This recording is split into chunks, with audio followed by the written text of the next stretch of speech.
Fellow Kenyans, in this period of pain, of sorrow, and of hurt, we once again send our deepest condolences to Mama Ida Odinga and the entire family of the Right Honorable Raila Odinga, as well as the Kenyan people, on the demise of our icon, as well as the Kenyan people of our icon, a Pan-Africanist and a fighter for social justice.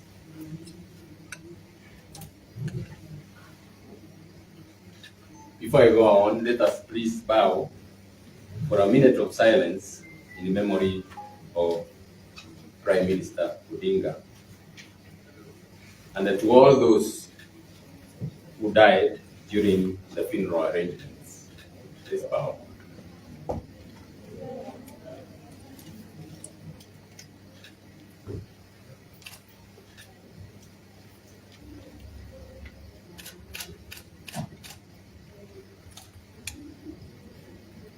Thank you.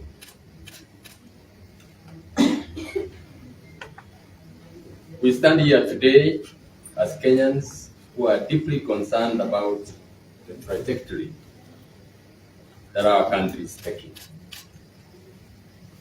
A trajectory that is a mockery of the ideals that Right Honorable Raila Odinga fought for. A mockery of the 2010 Constitution that we collectively fought to have and swore to protect and implement. Fellow Kenyans, at exactly the same time that the nation was grappling with the news of the demise of Right Honorable Odinga, President Ruto was in State House signing into law not one, but 8 bills, some of which are quite draconian. What a shame that the president can be doing that when the rest of the country is mourning. The bills include the Computer Misuse and the Cybercrimes Amendment Act, the Privatization Act, the Land Amendment Act, the National Land Commission Amendment Act, the Wildlife Conservation and Management Amendment Act, the National Police Service Amendment Act, the Air Passenger Service Charge Amendment Act, and the Virtual Asset Service Providers Act. We have carefully reviewed these bills approved by the National Assembly and signed into law by Ruto. Our questions, beloved Kenyans, are these. When will the Kenyan state decide to work for its people? How dare the executive and the National Assembly boldly betray the nation and our sovereign will? Today, we'll focus on 2 of these acts and amendments touching on our freedoms and sovereignty. For what is a nation without its sovereign assets and its freedoms? First, the amendments to the Computer Misuse and Cybercrimes Act, in essence, seek to control and crush political dissent and protests in the guise of expanding protections from cybercriminals.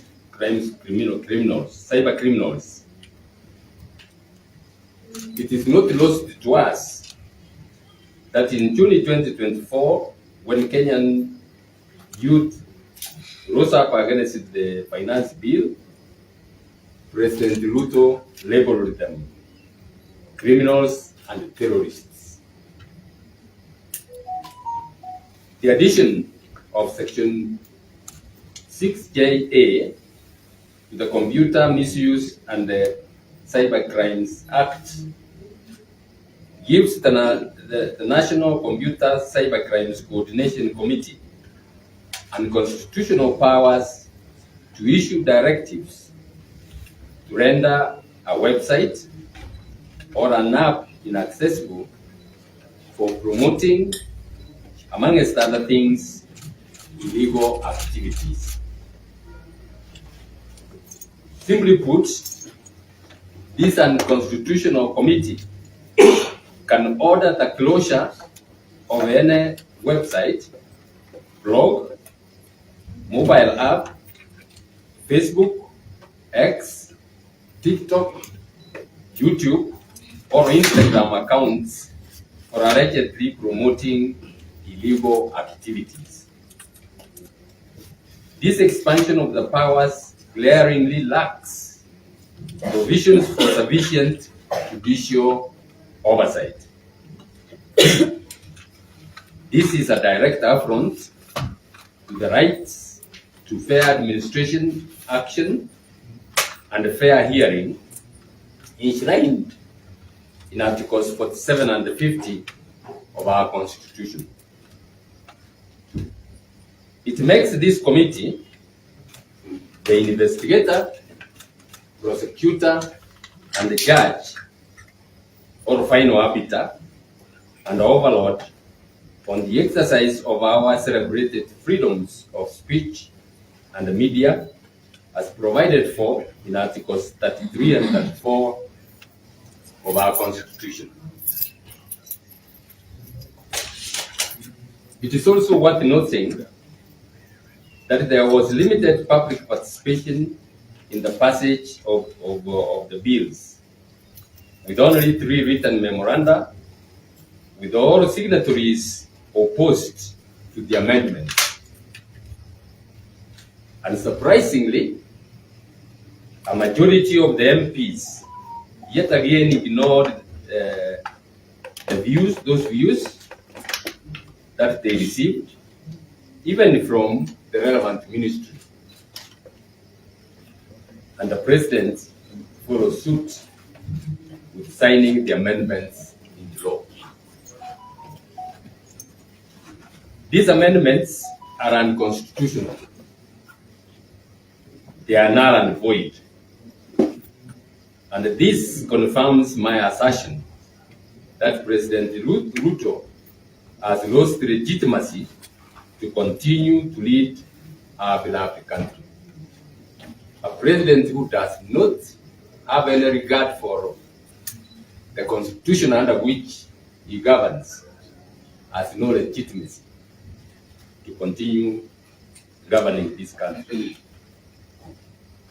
We shall not allow the freedoms and the rights of free speech, media, fair hearing, and fair administrative action to be buried silently with Right Honorable Raila Odinga. We are aware that efforts are underway to seek immediate legal redress.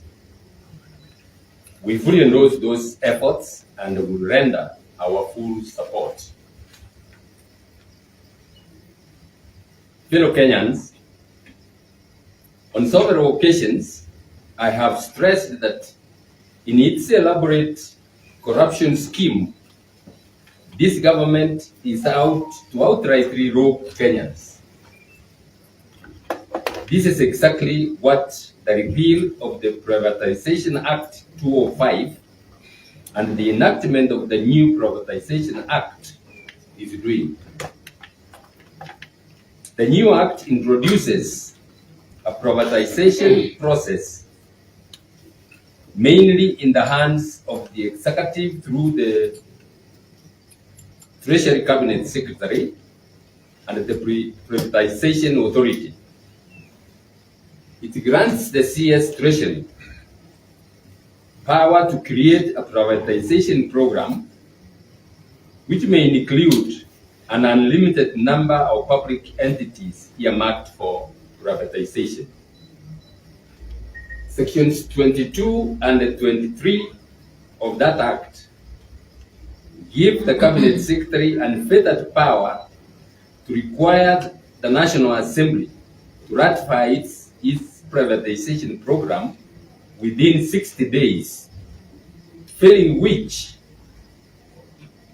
a process in the next 30 days will automatically proceed without parliamentary approval. Once approved, the program is valid for 8 years. Please note that. Once approved, the process is valid for 8 years. The most outrageous part of this process is that the ratification request is only to be accompanied by brief descriptions of the entities undergoing privatization, brief reasons for privatization, and expected benefits, including expected revenue. Crucially, and this is important, information on the valuation of those public entities is not mandatory to be included in the ratification request by the CS. This is meant to entirely circumvent the necessary elaborate parliamentary oversight and neuter public participation. That's not all. The Act has no provisions built in to ensure parliamentary oversight regarding implementation of a ratified privatization program conducted by the executive. In fact, the Act even exempts publication of the names of the buyers if the privatization is by an initial public offering, IPO. Simply put, if they sell to themselves or their proxies, the Kenyan people will not get to know.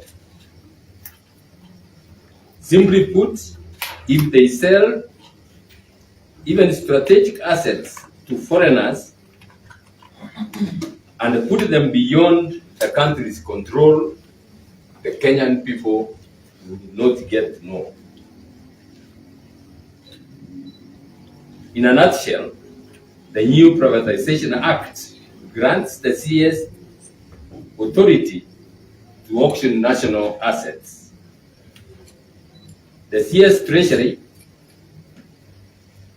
and the Privatization Authority, as we all know, are handmaids of President Ruto.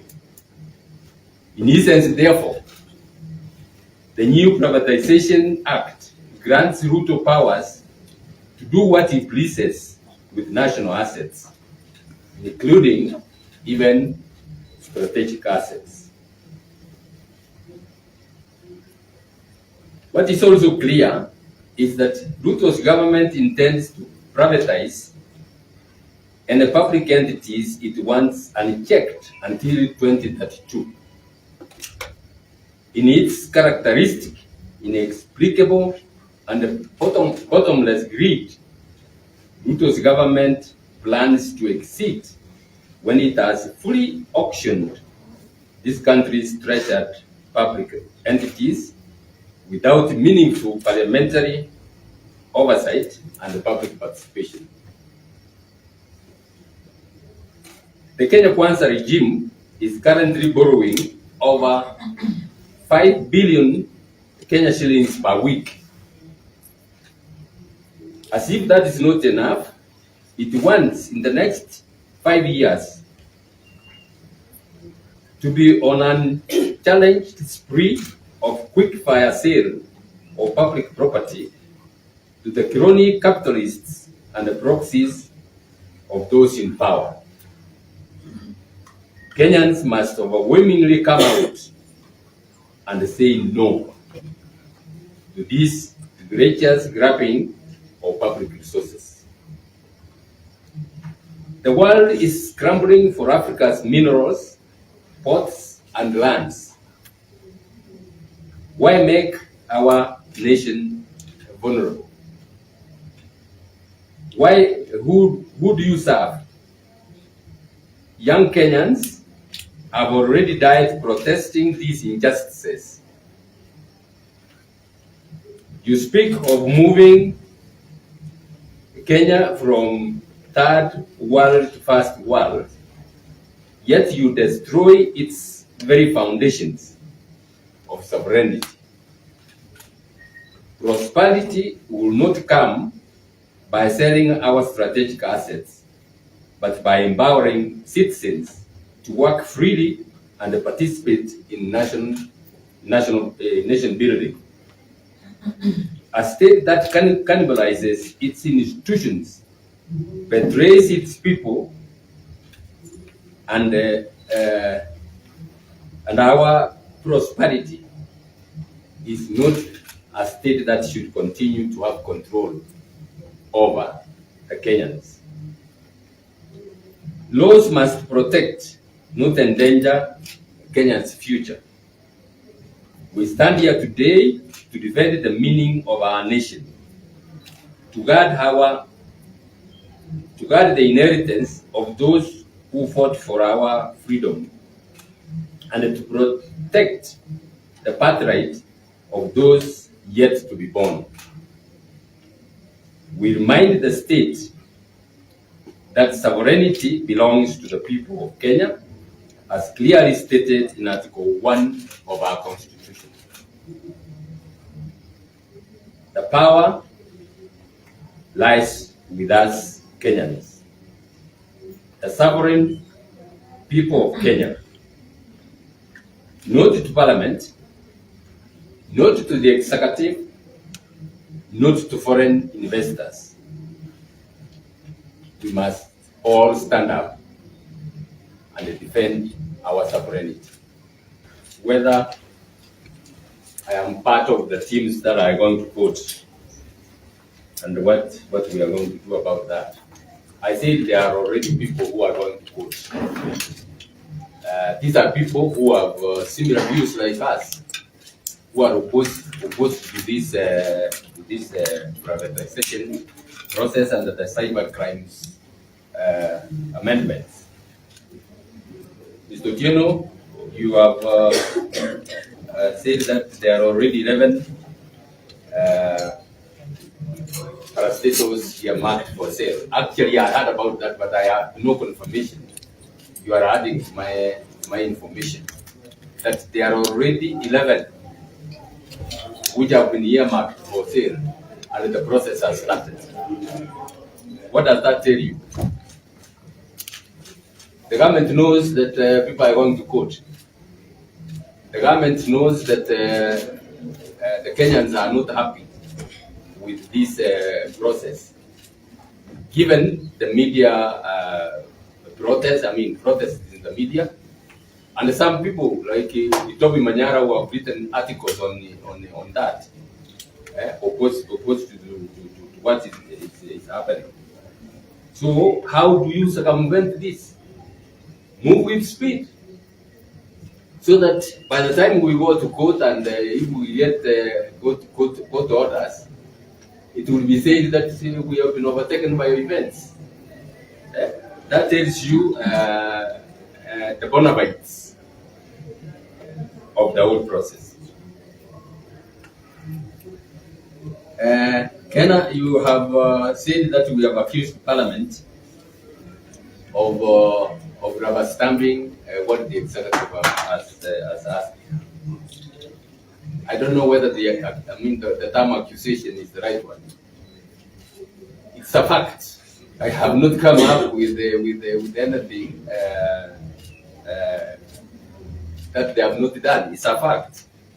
They have done it without regard to the views of the Kenyans. And you are asking that we have not filled. We have filled it with the aspirant for Winter constituency. If you watch the media, I was there and I launched this campaign. From the day after tomorrow, you will see me in other parts of the country campaigning for those who are in the by-elections. So we know what we are doing. We know what we are doing, Mr. Kenna. On the thing is,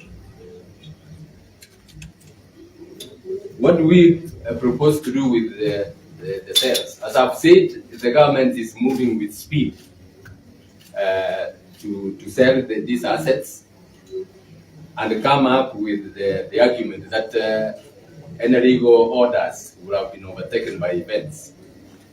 But I'm sure those who are buying are listening to this also. We will seek orders in those court petitions to declare whatever process that has been done illegally null and void. So those who are keen or who are in speed to buy had better have notice that they risk having their process set aside. If the government proceeds, in spite of the protestations that are being held, if the government proceeds with that, in the court petitions, there are going to be prayers to declare what the government will have done under these illegal provisions, null and void. So that's a request, and I'm sure we can get orders stopping that. Although you are asking a very pertinent question, what I will do when I become president with the parastatals that are making losses. Simple. Those who will be put there will be told, look, you are either to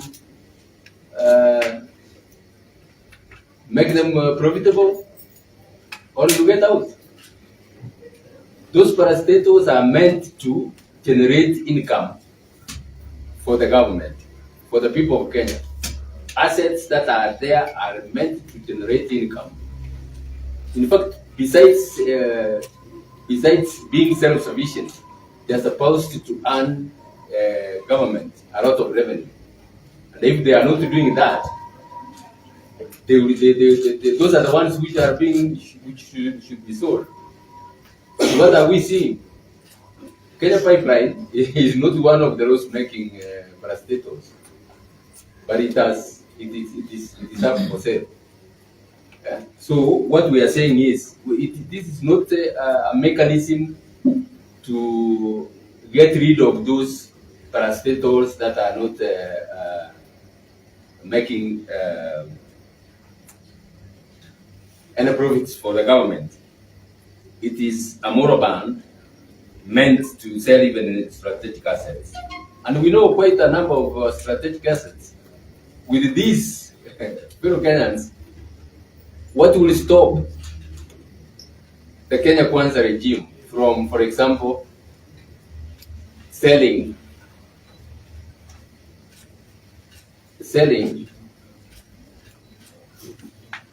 the Kenya Ports Authority? There was a time there was a proposal to sell a department of the Kenya Ports Authority. What is it called? This one which handles the incoming freight.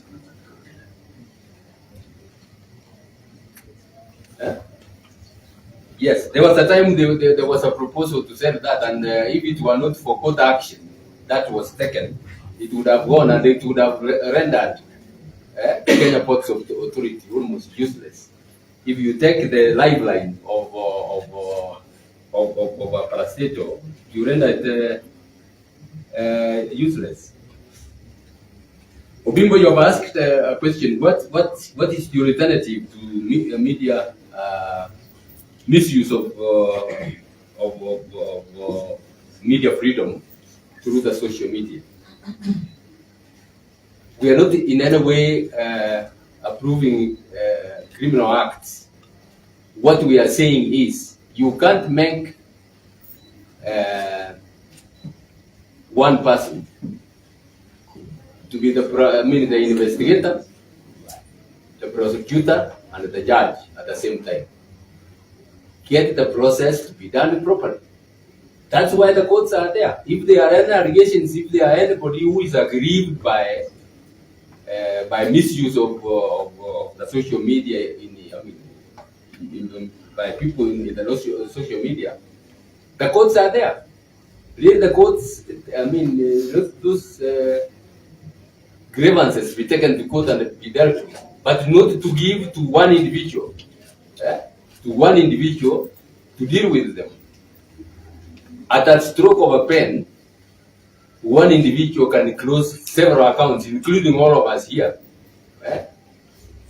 And by the time you go to court and have them reinstated, the damage will have already been done.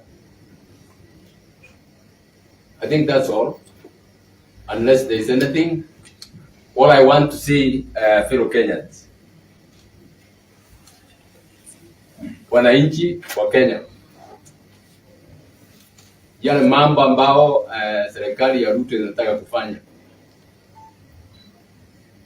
ni mambo ambao hafuatani na katiba yetu. Wanataka kufunga midomo yetu tusije tukazungumze yale ambao tunaona yanaendelea.